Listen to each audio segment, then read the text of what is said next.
तो hello everyone, how are you people? Fine, बढ़िया सब चल रहा है। चलो, आज हम क्या कर रहे हैं? आज हम हमारी कोऑर्डिनेट ज्योमेट्री का लास्ट पार्ट कर रहे हैं। ठीक है, लास्ट पार्ट मतलब जो लास्ट के 2 क्वेश्चन हमारे रह गए हैं 7.4 के, हम वो आज कंप्लीट करने के लिए मिले हैं यहाँ पर। ठीक है, तो 6th क्वेश्चन तक सबको समझ में आ गया अच्छे से? कोई प्रॉब्लम तो नहीं है?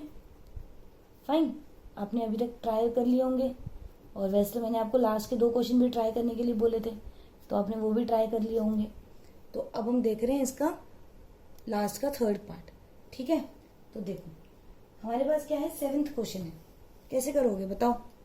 7th क्वेश्चन में उन्होंने हमें सिचुएशन दी है कि पहले तो एक ट्राइंगल बना लो ABC। ठीक है, वही बना लिया, एक ट्राइंगल बना लिया। क्वेश्चन को पूरा एक साथ मत पढ़ा करो, ठीक है? क्वेश्चन को उतना ही पढ़ा करो जितना एक टाइम में प्रोसेस कर सकते हो। तो उसने बोला ABC एक ट्राइंगल बना लो।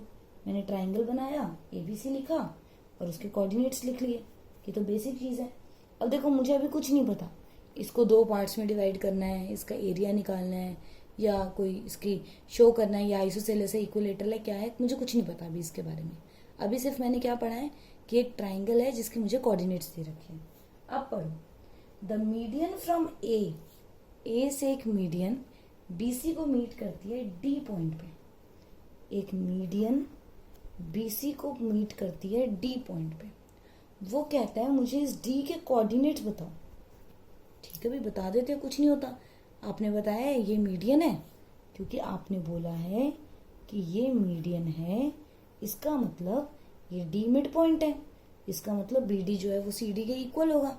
तो या तो डिस्टेंस फॉर्मूला या सेक्शन फॉर्मूला से 1:1, या फिर special case of section formula directly लगा दो। सोचने की जरूरत ही नहीं है, इतना भी नहीं सोचना स्पेशल केस तक। डायरेक्टली मिड पॉइंट फॉर्मूला लगाओ। मिड पॉइंट फॉर्मूला क्या कहता है? 6 + 1 अपॉन में 1 + 1 2, तो ये हो जाएगा 7/2। और y क्या हो जाएगा? 5 + 4 अपॉन में 2, तो आंसर क्या आ जाएगा? 9/2। तो 7/2, 9/2 हो गया। फर्स्ट पार्ट हो गया, 1 नंबर मिल गया आपको। हो गया, इतना काम तो हो गया आपका। चलो नेक्स्ट देखते हैं। Find the coordinates of the point P on AD such that AB ratio PD is 2:1। वो कहता है एक P पॉइंट है AD के ऊपर जिसका रेशियो है 2:1। ठीक है, इसके कोई कोऑर्डिनेट्स ले लो और मुझे कैलकुलेट करके दिखाओ। लेट्स से मैंने इसके कोऑर्डिनेट्स ले लिए A, B, तो मैं इसको कैसे कैलकुलेट करके दिखाऊंगी? A कैसे निकालूंगी मैं? आगे का रेशियो, पीछे का नंबर। तो जब 2 को 7/2 से मल्टीप्लाई करोगे तो 7 बचेगा। पीछे का रेशियो, आगे का नंबर, अपॉन में 2 + 1 3, तो ये कितना हो जाएगा? 11/3। ऐसे जब B निकालोगे, दिख रहा है सबको? हाँ दिख रहा है। जब 2 को 9/2 से मल्टीप्लाई करोगे तो 9 बचेगा, और जब 1 को 2 से मल्टीप्लाई करोगे तो 2 बचेगा, अपॉन में 3। ये दोनों आंसर क्या आ रहे हैं? सेम आ रहे हैं। वाह, यह तो आंसर सेम आ गया, 11/3, 11/3। P भी आ गया भाई हमारे पास। आगे देखो, फिर उसने बोला find the coordinates of point Q and R on median B and CF respectively such that same.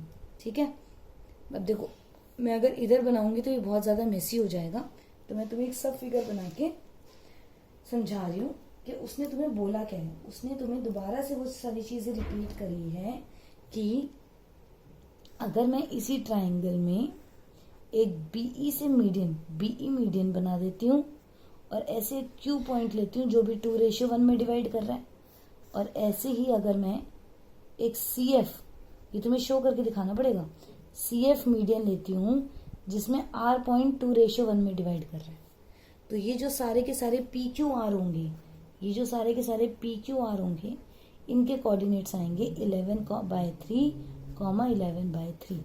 ये चेक करना है तुम्हें। ठीक है, ये तुम्हें इनको शो करके दिखाना पड़ेगा कि भाई ये सारे के सारे कोऑर्डिनेट्स जो हैं वो सेम आ रहे हैं। तो 3rd में उसने बोला था कोऑर्डिनेट्स निकालो, ये 3rd पार्ट हो गया। मैंने कोऑर्डिनेट्स निकाल के दिखा दिए। ये वाला P वाला मत लिखो अभी यहाँ पे। ठीक है, 4th में उसने क्या बोला है कि ऑब्जर्व करो आंसर को देखकर। तो आंसर को देखकर मुझे क्या पता चल रहा है? कि P is equal to Q is equal to R। ये सारे के सारे कोऑर्डिनेट्स क्या हैं, सेम है। और ये सेम क्यों है, क्योंकि ये क्या है, ये सेंट्रॉइड ऑफ ट्राइंगल है। सेंट्रॉइड क्या होता है, सेंट्रॉइड वो पॉइंट होता है ट्राइंगल का जहाँ पे उसके तीनों के तीनों जो मीडियंस होते हैं वो मीट करते हैं, और वो तुम्हारी मीडियन को 2:1 में डिवाइड करते हैं। ये फिक्स होता है, तुमने छोटी क्लासेस में पढ़ा हुआ है, ठीक है।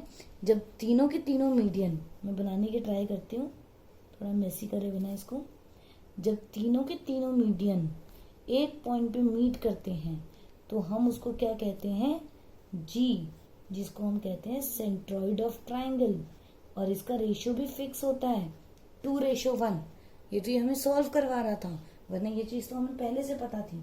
तो अब उसने क्या बोला कि ABC ले लो, जो ABC हमारा पहले ओरिजिनल ट्राइंगल था। अब इसके सेंट्रॉइड का मुझे निकाल के दिखाओ डायरेक्टली। तो मैं क्या बोलूंगी कि सेंट्रॉइड तो क्या होता है मेरा, 2:1 में डिवाइड करता है, ठीक है। किसी एक से निकाल लो तुम।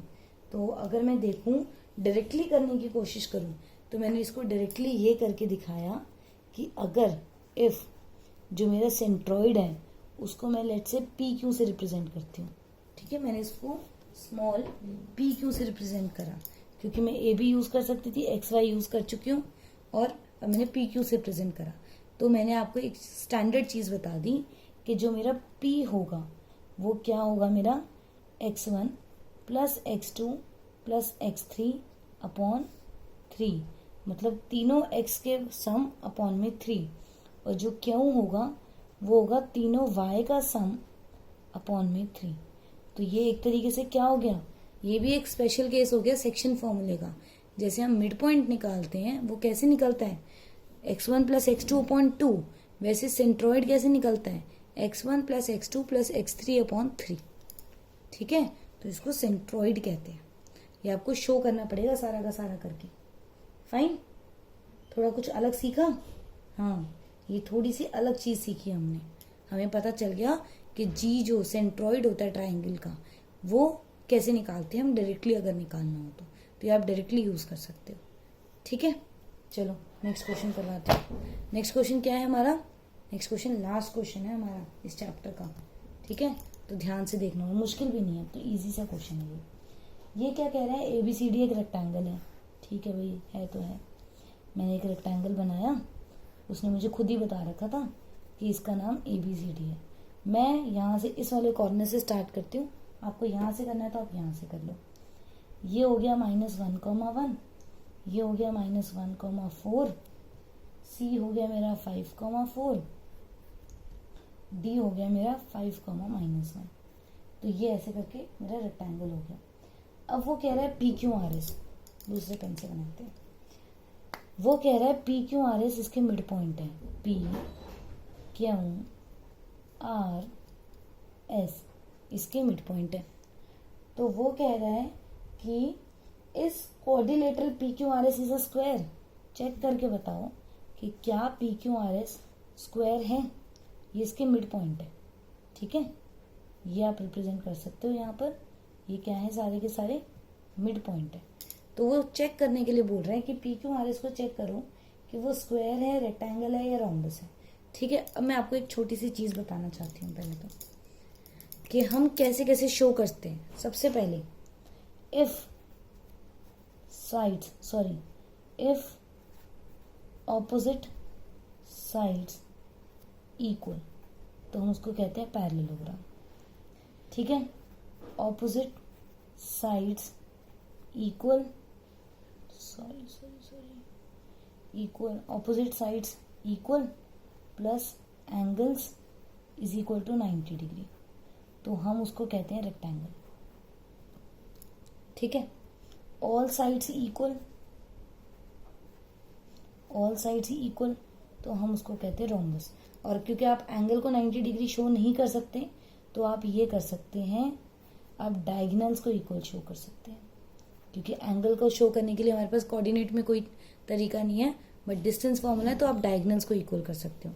अगर ऑपोजिट साइड्स इक्वल है तो पैरेललोग्राम, ऑपोजिट साइड्स के साथ डायगोनल्स भी इक्वल है तो रेक्टेंगल, सारी साइड्स इक्वल है तो रोम्बस, और साइड्स ठीक है, all sides plus both diagonals, अगर दोनों के दोनों डायगनल्स भी इक्वल हैं तो हम उसको बोलेंगे स्क्वायर। ठीक है, तो ये 4 चीजें आपको याद रखनी है।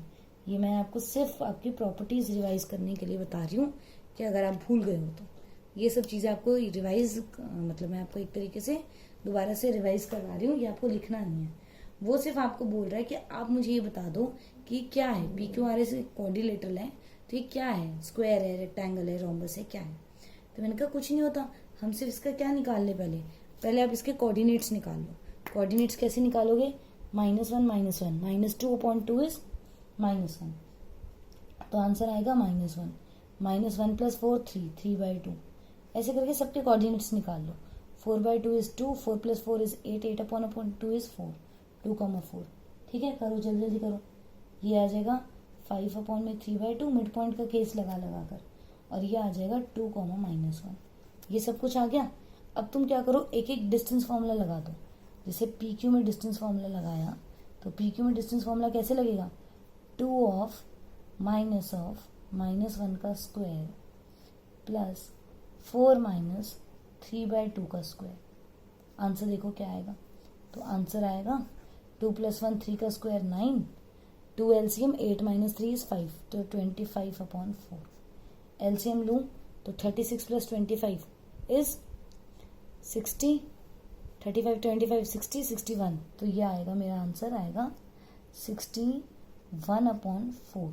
इसको तुम √61/2 भी लिख सकते हो। ऐसे ही QR निकालो तो QR का आंसर भी क्या आएगा, सेम आएगा। ठीक है, ये कैलकुलेट कर लो, सेम ही है। QR RS निकालोगे तो ये भी सेम आ रहा है, और अगर SP निकालोगे तो भी सेम आ रहा है। ठीक है, फिर मैंने सोचा चलो पैरेललोग्राम, तो ये तो क्या हो गया, रोम्बस तो शो हो गया, सारे इक्वल आ गए, रोम्बस तो शो हो गया, लेकिन अब डायगोनल्स भी तो चेक करेंगे, तो डायगोनल्स निकाल लो। ये PR निकालो, तो जब मैंने PR निकाला तो उसका आंसर क्या आया मेरे पास, 6, लेकिन जब मैंने SQ निकाला तो मेरे पास आंसर क्या आया, 5। तो इसका मतलब क्या हो गया, as sides are equal but diagonals not, therefore ये क्या हो जाएगा, साइड्स तो इक्वल है, ऑपोजिट साइड्स तो इक्वल है, सॉरी ऑल साइड्स तो इक्वल है बट डायगोनल्स इक्वल नहीं है, तो ये रोम्बस होगा ना कि स्क्वायर। अगर डायगोनल्स भी इक्वल आ जाते तो हम क्या कहते हैं, कि स्क्वायर है। ठीक है, तो सिर्फ हमने क्या लगाया है, 6 टाइम्स डिस्टेंस फॉर्मूला लगाया है। तो ये दिक्कत होती है बड़े बड़े क्वेश्चंस की, इनमें क्या होता है, कैलकुलेशन पार्ट थोड़ा हैवी हो जाता है। वही डिस्टेंस फॉर्मूला लगाना था, लेकिन वो 6 टाइम्स लगाना था, एक में भी अगर साइन की गलती हो गई तो आंसर पूरा गलत हो जाएगा। ठीक है, तो ये ध्यान रखना।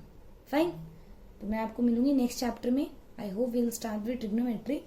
फाइन, तब तक प्लीज NCERT अच्छे से करिए, एग्जाम्पलर करिए, प्रीवियस ईयर क्वेश्चंस करिए, किसी भी सैम्पल पेपर वगैरह से एग्जाम्पल्स अच्छे से करिए, NCERT के बहुत ढंग से रिवाइज करिए।